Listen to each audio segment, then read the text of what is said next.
Chiar nu mă așteptam la asta.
Asta a fost fan.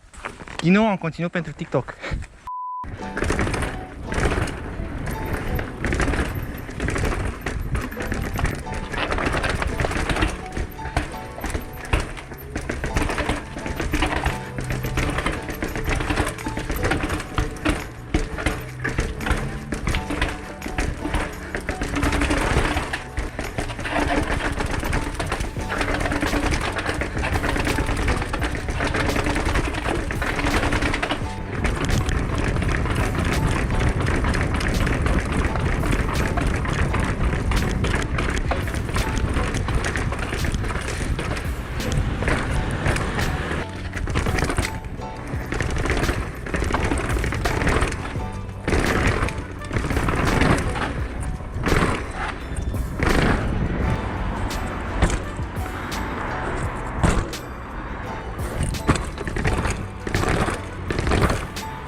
What? Ce tocmai s-a întâmplat? Ăsta e conținut pentru TikTok, dar nu știu sigur ce s-a întâmplat. Ok, asta e ceva nou. Chiar mă așteptam la asta. Da, se pare că va trebui să iau bicicleta pe sus.